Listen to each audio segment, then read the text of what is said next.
Today is Tuesday, October 30th, and we're doing an audio-visual version of the National Federation Wrestling Clinic. We did this live at the New Mexico Officials Association Clinic last weekend and had a great group. Things went really well. We may have some participation with us tonight, and if so, we'll set it up so that we can get questions and answers for you. And I know that we have some of our New Mexico and surrounding area officials that will partake of this in the near future as a recorded presentation. Some disclaimers as far as the screen that you're seeing. Scott Owen of NMOA and I sat together and condensed this clinic. I don't know the total number of slides that you'll get zipped through tonight, but the presentation that we offered last weekend ended up a total of 64 slides. So I will hesitate at the appropriate points so that you're getting basically the same clinic that the live participants got, and we'll zip through the rest starting with this one. So the first part of the presentation is an explanation of what the NFHS is, who it is, how it works, and got some really cool advertising in it. Which brings us to this year's 2018-2019 rule changes. First part of this program deals with the displaying of manufacturers' logos and or other non-team related logos on a uniform. Our discussion last weekend in the live clinic was very, very simple, that we as New Mexico referees are going to focus on the steak and not the peas. So we are operating under the premise that our coaches and athletic directors are ordering their uniforms and equipment from responsible vendors that do adhere to all NFHS guidelines as a part of their profit-making institutions. And we're going to enter into this with no tape measure and no concern about manufacturers' logos on uniforms. You know, obviously, joking around, you know, if you got a kid that shows up, you know, with the bright green GoDaddy thing, you know, and looks like, you know, Danica Patrick's race car, then maybe we might have to say something. But you and I both know it's not going to happen. We're going to worry about something else. Moving on from uniforms and logos. One thing that's been added this year, we're looking at a slide that talks about weigh-ins, is that a student athlete now can wear low-cut socks during weigh-ins. So again, let's common sense this and arrive at a definition of low cut. You know, probably at or just over the ankle bone, I think would define low cut for me. You know, mid calf or knee high are not eligible as far as wearing them during weigh-ins. The rationale behind allowing athletes to wear socks was under the banner of contagious skin disorders. We've worked so hard for so long to identify and regulate contagious skin disorders, you know, on other parts of the body, that someone finally asked the question, what about all of these kids walking around on wrestling mats or in the back gym or in the locker room or wherever it happens to be, you know, that may be susceptible to fungal or viral infections in their feet. And so the wearing of socks is not a function of what's a legal undergarment or anything else. It's just a choice that an athlete can make should they decide not to walk around barefooted. Now, here's the catch, and here's where it has the potential to impact us as referees. If a student athlete has chosen to wear socks the first time they step up on the scales, that their weight is with those socks. The athlete does not have the right to step off the scale, remove the socks, and step back on to make weight. nor does the athlete have the right to remove the socks and accompany a referee to the so-called last chance scale. If you weigh in initially with the socks, that's the weight that will be recorded. You cannot remove the socks. We had great interaction with our high school coaches during the live clinic last weekend. Our goal is always communication for prevention rather than cure. So we're asking our referees to address this, even though it may not pertain to a pre-match outing for an early season dual meet. We want to get clear messages and consistent messages to our student athletes and to our assistant coaches and head coaches about, hey, fellas, you got a tournament coming up this weekend. Are you aware of how the rule about socks really works? And if we can be those communicators and prevent what certainly will be an ugly situation the first time a kid is 0.2 over, well, why can't I take off my socks? The more prevention we have, the less cure we need. Flashing through there on the rationale, you heard about that. A lot of the rules, interpretations, and changes this year have to do with identifying what's in bounds versus what's out of bounds. In New Mexico and surrounding areas, we have not had a problem in defining an escape on the edge. It's simply how many points of contact are in bounds. If out of 2 athletes, there's 1 point of contact in bounds, then the 2 athletes are out of bounds. As you're seeing in illustration B here, the guy in green anklets probably just finished fighting hands and cutting loose for an escape. He's turned and faced his opponent. They have become neutral. The escape is awarded. And these 2 athletes are still wrestling in bounds. Really, for us, nothing has changed on this application. Most of what's happened in all of these out of bounds rules is they've inserted lots more language, and we have to be careful as practicing referees not to make easy things hard. So seriously, what I have seen throughout New Mexico and surrounding area, we do not have a problem with that. Let's not read ourselves into a problem. I think this is like a Zen-like diagram, but you're noticing here that the only thing that's out of bounds is the bottom depiction of the feet. More definition, same idea. More definition, same idea. If we're talking about a takedown here, the takedown will have been awarded because the offensive wrestler still has supporting points in bounds. The defensive wrestler has yielded control. Notice the elbow, post, and we are in bounds. I'm not going to tell you how long this will continue, but it's going to continue long enough to score a takedown. The same would be true here if in a reverse, if the guy with the green anklet started on the bottom and there's been a flurry and we end up in this situation, the reversal would be awarded here, and then we'll have to diagnose whether the action probably will continue in, whether we're going to go ahead and call him out, whether we want to use a stalemate as one of our tools to get back to the center. We'll assess that as it grows. Last year, 2017, 2018, a lot of the discussion on rule changes was being able to earn near fall points or being able to gain a pin while the defensive wrestler's supporting points are out of bounds. The problem that was created in 2017, 2018 was the notion that knees had to be supporting points for the offensive wrestler here.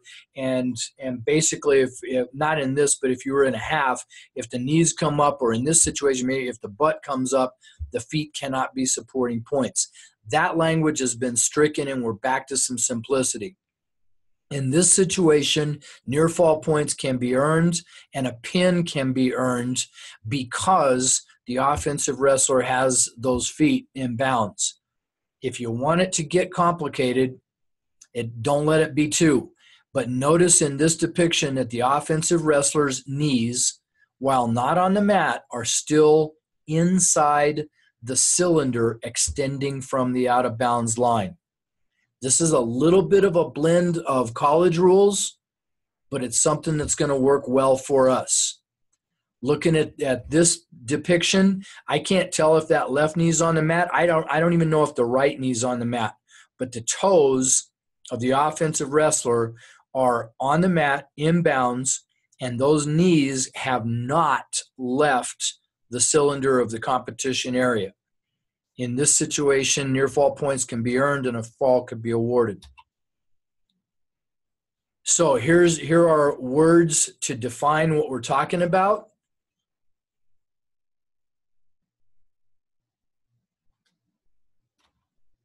Again, I want to encourage all of us to read for simplicity and let's help NFHS solve the problem that was created in 2017-18.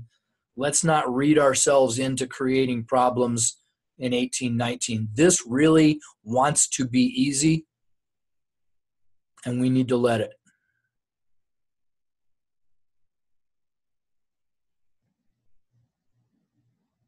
Testing your speed reading ability.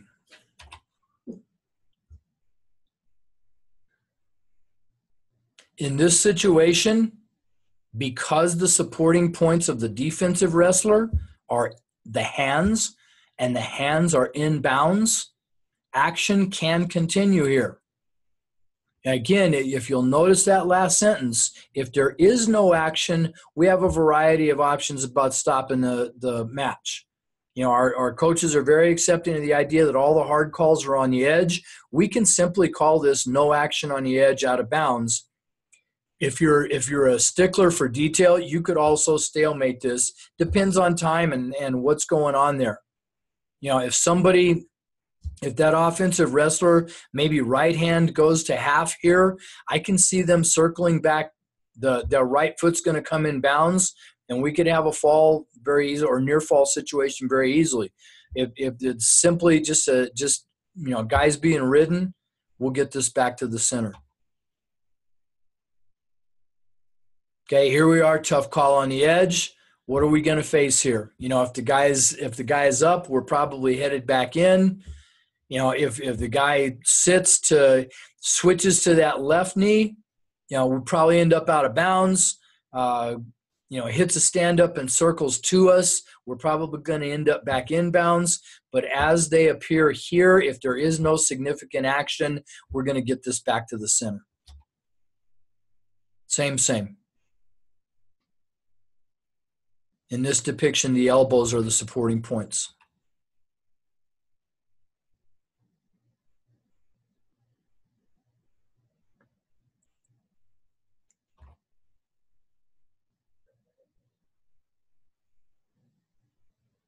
You'll notice halfway through this that they have removed any language that refers to how much weight is being carried on a foot or on a hand or on a knee, rather than trying to define how much weight is being distributed. It's simply in contact with the mat.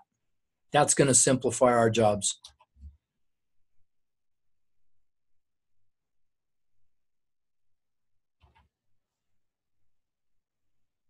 As we finish up this section, I'm going to say one more time, we in New Mexico and surrounding area have not had any problems in the last decade with these applications. We need simply to just keep doing what we're doing and getting better at it. They've switched here to a description of out of bounds. You can see that all the knees, all that one toe might still be on the line, but everything else is out.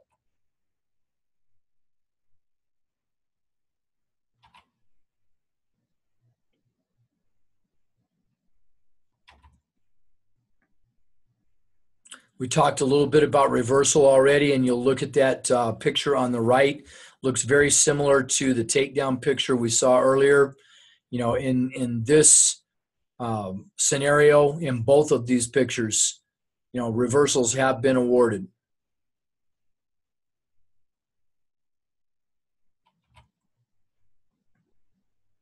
You're seeing the same language with the change in using the word reversal. I think these guys charge by the word.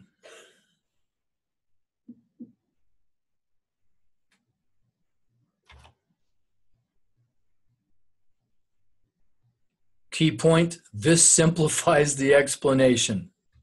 And it does. It does. It just takes them a while to get it there. Second element this year that's really, really getting a lot of push and a lot of emphasis nationwide. Again, I can't tell you that we've had a big problem in the New Mexico area. Somebody has somewhere. Believe me, all of us have examined this particular depiction. Coach Owen and I have tried to come up with every possible scenario about why someone who started in neutral would get behind another athlete and then pull them out of bounds. Haven't figured it out yet, but it must have happened somewhere, because here's a picture of it. This is a little bit more reasonable for us to deal with here. We had great discussion with our coaches about how we're diagnosing stalling and how they can help us implement that diagnosis or make the diagnosis go away. A lot of it is simply, encouraging our athletes through coaching to keep their butt to the center circle on the mat. And I know that there are like 1,000 different situations out there, but to make it, oversimplified, I think all of us are always kind of looking to see who's backing to the edge and who's got their butt to the center. Now, certainly we had a lot of discussion with our coaches about in picture A there, or even in picture B, that the guy with the red anklets may turn the other person to the edge and take a quick shot, or they may shoot them back in if they're being forced to the edge. I get all that. I understand completely. But that said, when we're dealing with student athletes and coaches in pre-match or in tournament meetings before the action gets started, I think we want to keep a consistent theme from all of us to all of them all year long, that it's in your best interest to protect the center circle with your butt. If you get your butt to the edge, if somebody's going to make a mistake, you'll be a victim.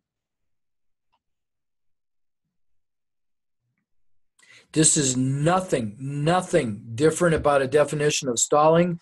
You can see the underlined words at the bottom: backing out, pushing, or pulling out.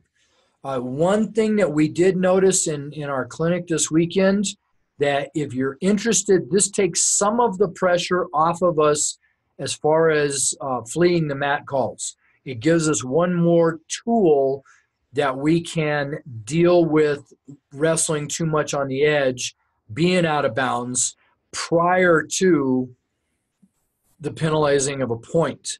Whereas before we may have to call this fleeing the mat, now we have a stalling call at our disposal. So we've got to use this consistently. We've got to use it in the first period. We've got to use it in overtime. This is going to help us prevent stalling. Even though stalling is a very real part of the sport, we want to prevent it from being ugly.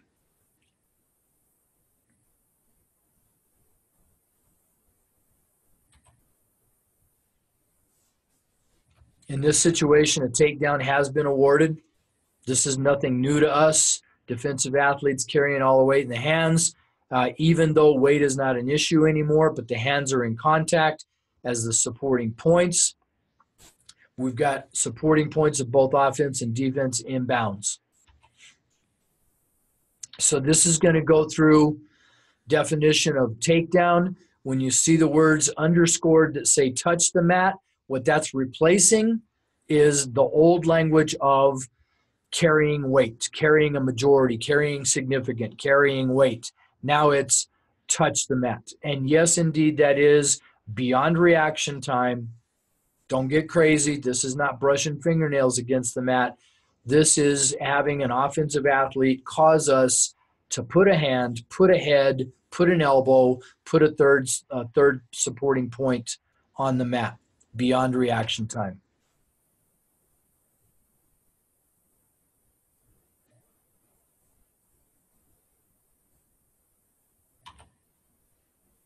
Here's your rationale.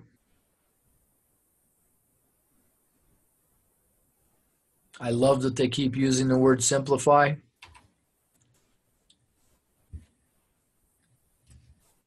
I know that we have seen some false starts in New Mexico. Apparently, if I understand it right, there was a situation maybe in Reno where a kid lost an ACL and MCL, just turned a knee inside out on a cheap shot prior to the whistle.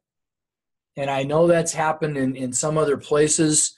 I think what this does is remind us in our early season work, whether it's scrimmages or going into the room for wrestle offs, or if you work little kids or if you work sub-varsity competition, we want to continue to rehearse our good position. The referee in depiction A there is doing a pretty good job. I was guilty for a long time of being too far from athletes. And in the modern wrestling world, we really do have to assert ourselves a little bit more. If in picture B there, if the kid in the black singlet, is down by 1 and got 8 seconds on the clock, a false start is not a malicious thing, but it does become a necessity. So we got to exercise good position there. The unfortunate reality of this is that if a student athlete is injured due to a maneuver in a false start, they get recovery time, not injury time. The injured athlete would get recovery time, not injury time. And if they are not able to continue, then the injured athlete wins the match. Yes, this leaves room for all kinds of ethical dilemma and all kinds of questions about gamesmanship and all that. None of that has changed. That's always been an element of our sport. It's addressed in our rule book under coaching ethics. Our coaches really are on the same page with us. Here you are. It's a tough situation for everybody. We can prevent this with good position and good mechanics on our part. Here's your definition. It makes sure that we know that it's recovery time and not injury time. That's the big deal.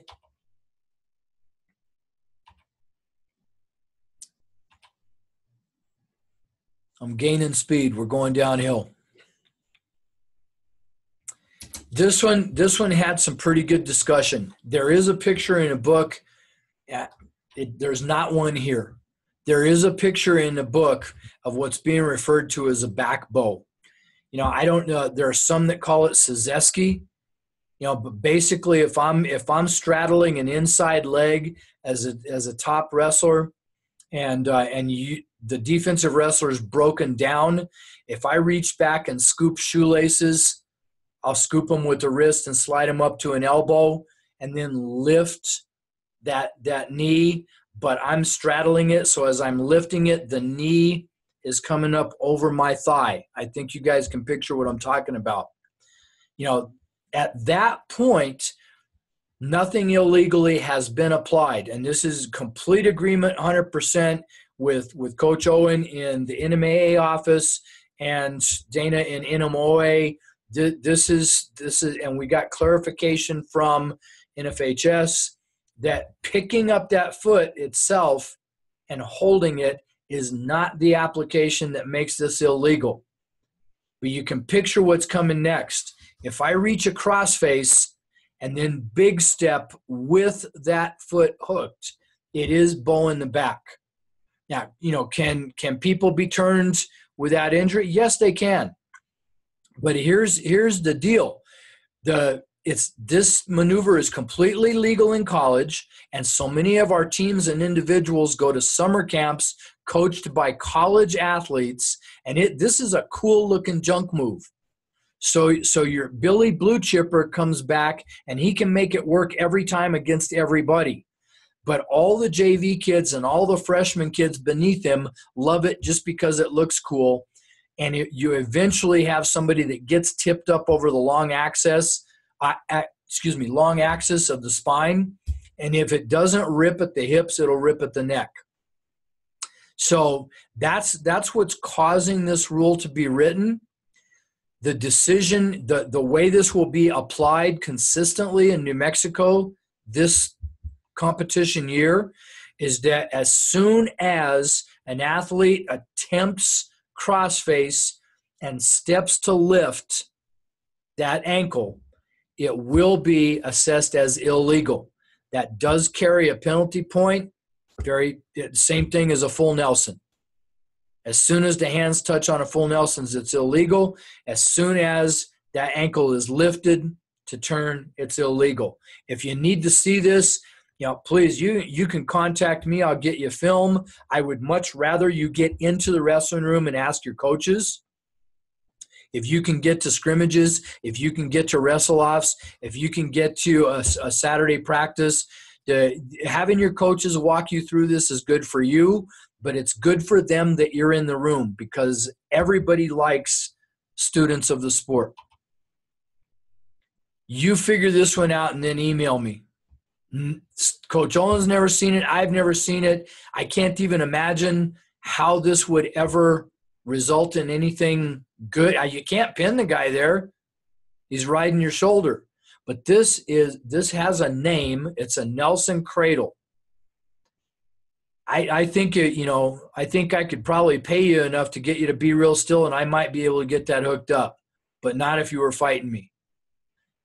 If you ever do see it, the problem with it is that it puts pressure against the neck on the parallel axis, and it would injure the spine. And we're not going to see it. We're not going to worry about it. Cool picture, though. Okay, in the past it has been that if I'm attempting to return my opponent to the mat, you've hit a stand-up, I've got my hands locked, I'm attempting to mat return, and while my hands are locked, you consistently drop to a knee. That's always been unsportsmanlike conduct. What they've done now is added language so that it's a knee or a hand. And remember, we're not talking about weight on the hand anymore, but hypothetically, if I'm attempting to return to mat and a hand goes down, I do have to unlock my hands within reaction time.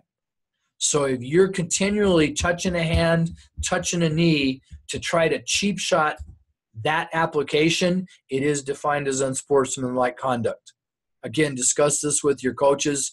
I'm sure they'll be happy to walk you through it.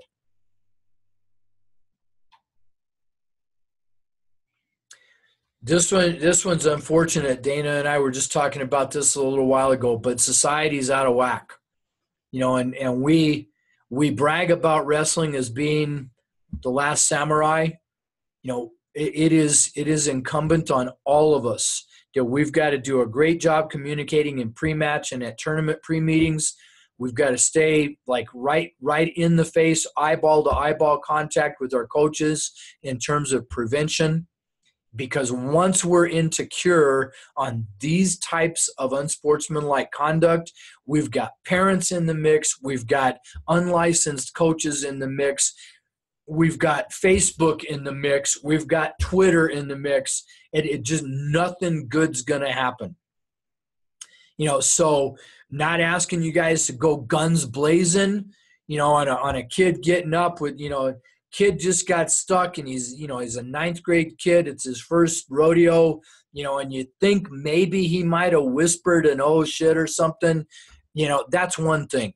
But when somebody jumps up and starts dropping F-bombs and waving fists and doing all that, we need to nip that very, very quickly. And I know our coaches are in with us on this. Nobody wants this ugly situation, but it's a tough world we're living in. So be firm, be consistent, make your expectations known. And then fellas, girls, do not be shy about expressing our expectations. It's better that we penalize something that might be iffy than if we let something extremely iffy sneak by. So please, please, please on this one.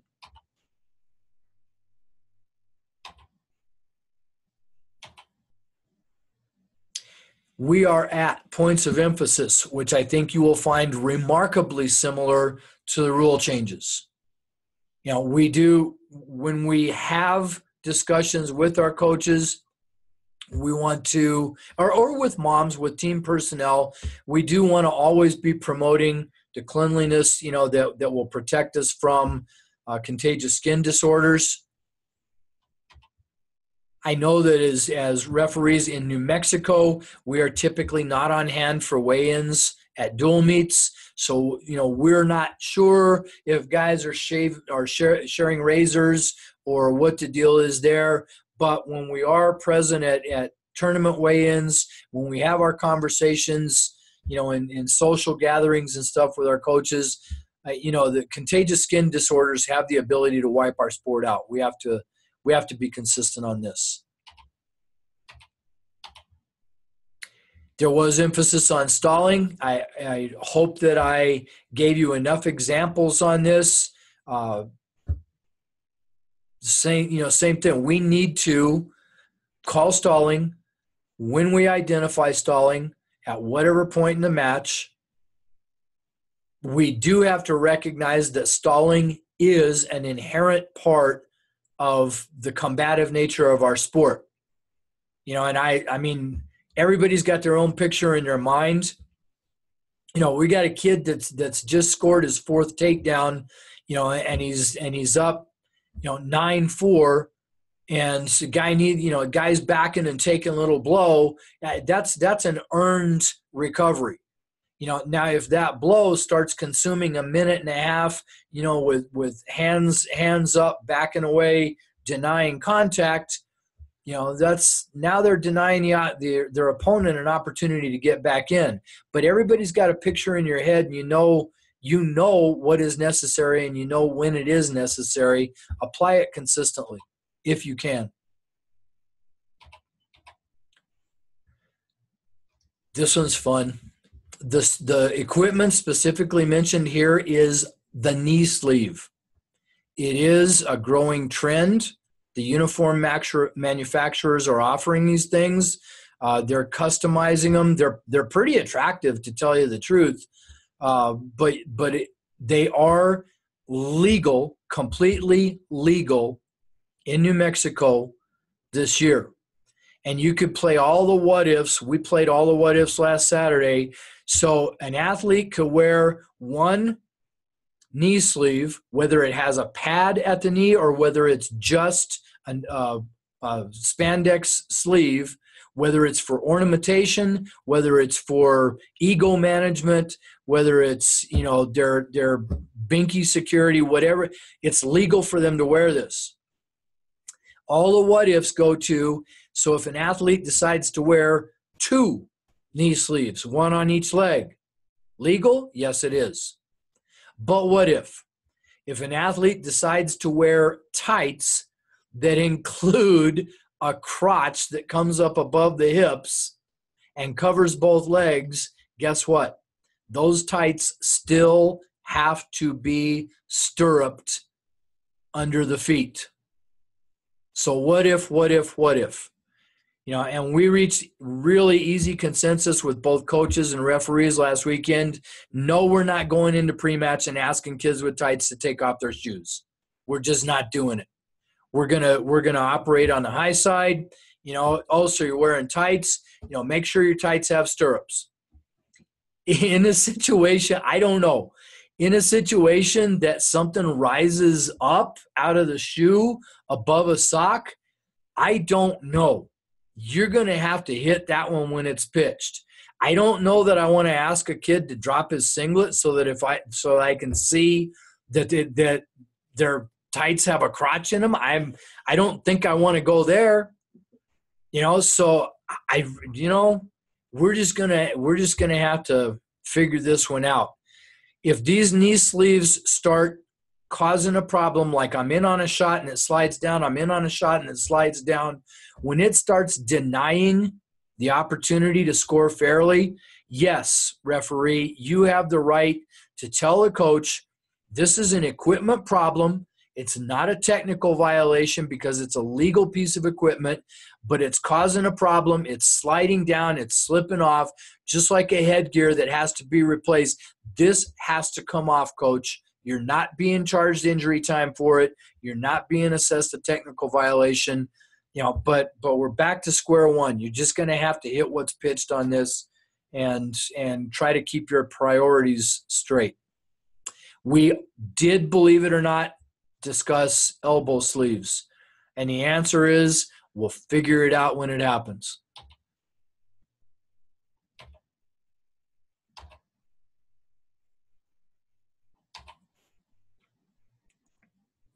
You saw this earlier, point of emphasis about us preventing cheap starts.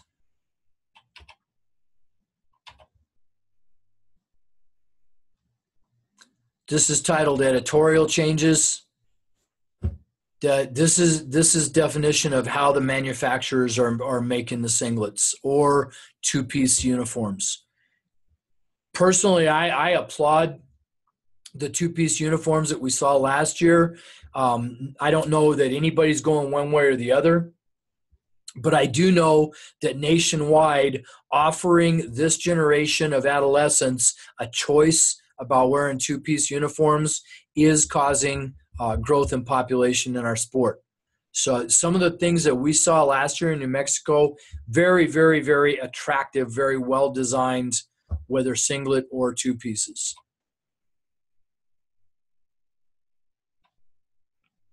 Our young women need to wear appropriate undergarments, whether singlet or two piece, as well as young men.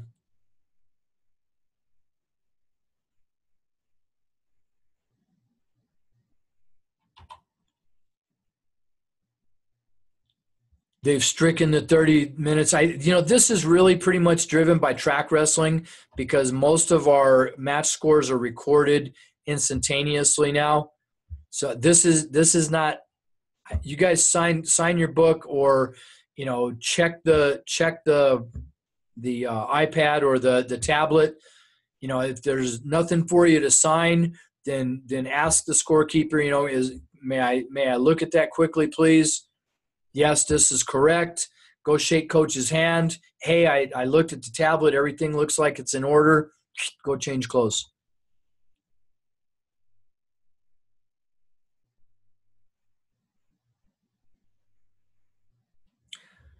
This is some clarification that, especially in tournament situations, if the score is messed up, you got to keep your athletes on the mat. And certainly you have your own mechanics about how to apply this. Our communication with coaches is essential here. Coach, just keep them on the mat for right now. Let's check this. Come up here and look at it with me.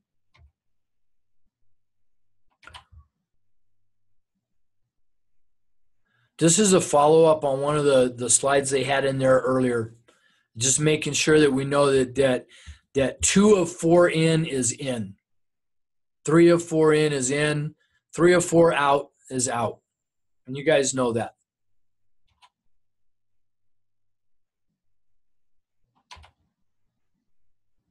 All right. If you're into advertising, here's some more. That really does conclude the mechanics and philosophical part of our 2018-19 clinic. Dana has access to me full time. If anybody's interested, my email address is rustyd@sevencities.net. That's RUSTYD as in Davidson at the numeric 7 CITIES.net. Shoot me whatever you got. I would love if you run into coaches that have situations on video. If you can get it, share it with us, and we'll make it good for all of us. But I'm anxious to see you guys. Appreciate what you do, and let's go. It's November.